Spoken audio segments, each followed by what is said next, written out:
Em nome do Pai, do Filho e do Espírito Santo. Amém. Meus queridos irmãos, no Evangelho de hoje nós concluímos então a leitura do 6º capítulo do Evangelho de São João, que é o grande discurso do Pão da Vida.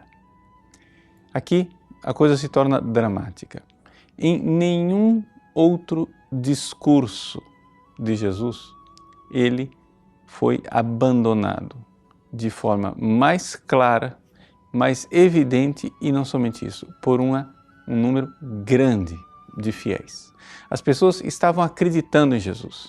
Ele fazia milagres, ele multiplicava os pães. As pessoas em multidão, em massa, iam atrás dele. Quando Jesus começa a falar da Eucaristia, começa a falar que as pessoas devem comer do seu corpo e beber do seu sangue, as pessoas ficam escandalizadas, dizem que tudo aquilo é muito duro e perdem a fé. São Pedro, aqui, em nome de todos aqueles que permanecem fiéis, diz aquelas palavras fantásticas: para quem iremos nós, Senhor? Só Tu tens palavras de vida eterna. No entanto, eu gostaria de acrescentar alguns versículos que foram omitidos da leitura litúrgica, porque eles jogam uma luz especial na leitura do Evangelho.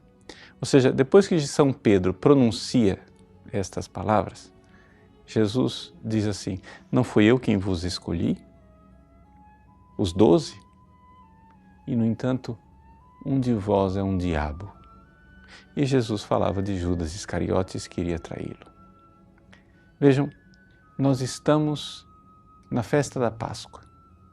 É a Páscoa de um ano antes da Páscoa definitiva de Cristo. Ou seja, um ano antes da traição de Judas, aqui, no discurso do Pão da Vida, Judas perdeu a fé.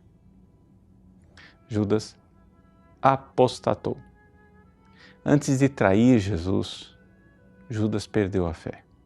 E isso é muito importante para a nossa própria reflexão.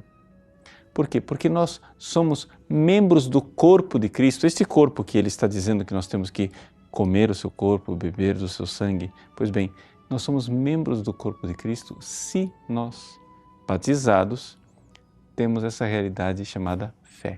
Uma pessoa que não tem fé, fé verdadeira, não é membro do corpo de Cristo porque não recebe aquele influxo, né, vital que vem do Espírito Santo através da fé. O Cristo ressuscitado envia o Espírito Santo e nos dá esta vida nova. Por isso nós permanecemos como videiras unidas ao tronco. Somos partes do corpo de Cristo. Pois bem, isso só se dá se a pessoa tem fé.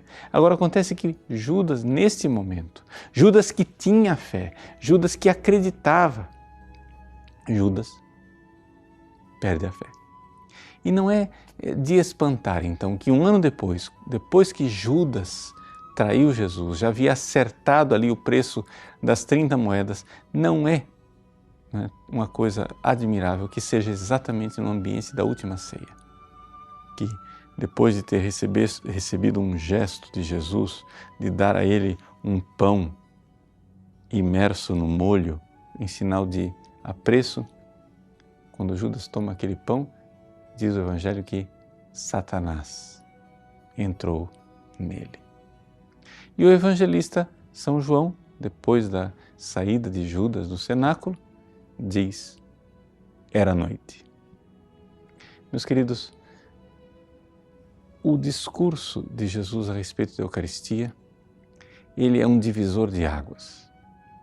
E é ele, na verdade, quem divide a água também daqueles fiéis que estão sentados nos bancos de nossa igreja.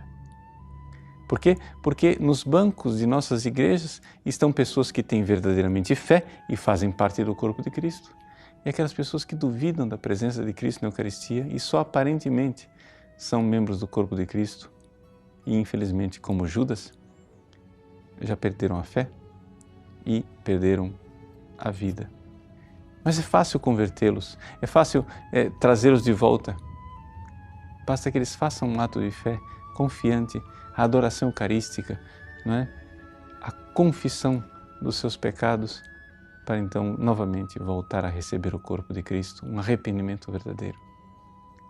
Que bom saber que a Eucaristia, esse divisor de águas, é também alimento para aqueles que, uma vez caídos, voltam para a casa do Pai. Deus abençoe você. Em nome do Pai, e do Filho e do Espírito Santo. Amém.